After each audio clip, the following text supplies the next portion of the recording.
we have to make sure that we are compensating them for the extra costs that they're occurring at the moment. Exactly. I mean, Amazon is demanding mandatory overtime of its workers, and it's only providing 2 weeks of non-paid sick leave to its workers, and only for the workers that actually get a test showing that they have tested positive for the coronavirus, do you get even 2 weeks of paid sick leave from Amazon? I mean, this is the richest company in America. The richest man in America. Why can't Amazon do better by its own workers? I don't frankly understand. This is America. This is the worst side of corporate. And we need to make sure that people understand this. So that's the first group of workers. They are the essential workers.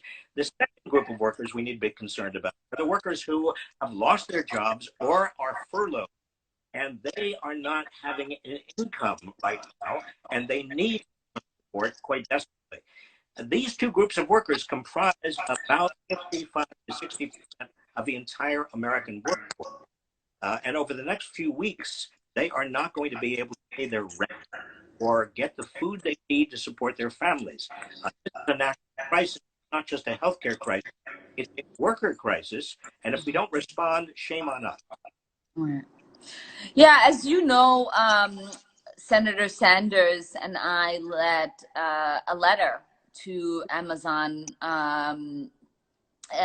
asking them to put proper procedures in place to protect their workers. It's quite shameful. I know I saw an Instagram post by you that talked about how much Jeff Bezos makes an hour, which was, I think, a little over $1 million. It's close to 8 million. Yeah, in comparison to what his employees in these warehouses are making, and the people who are driving the delivery trucks. It's quite shameful, really, that we have people who live in such a greedy way that they can't understand that kind of economic disparity and gap between themselves and the people who break their backs every single day, putting in the work in helping them create that wealth, continue to persist, and their unwillingness to work with us in closing that gap. Well, let me ask you, Congresswoman, what do you think is going to change here? Now, you represent Minneapolis. You are very close to working people and the poor. You know about vulnerable people. Your own family has experienced vulnerability. What do you think is going to change over the course of the 3 or 4 months in terms of the public consciousness about the importance of having these support systems in place?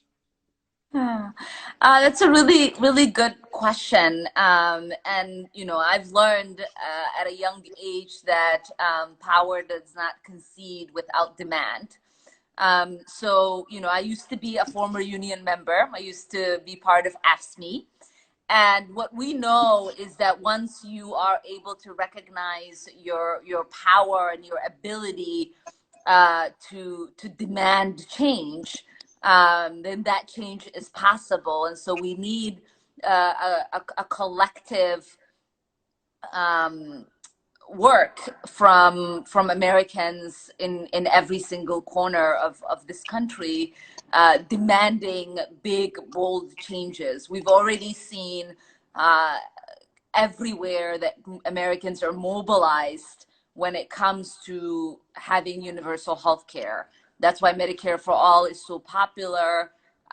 Almost every exit poll that we've seen in the primaries so far shows a huge percentage of the voters support that.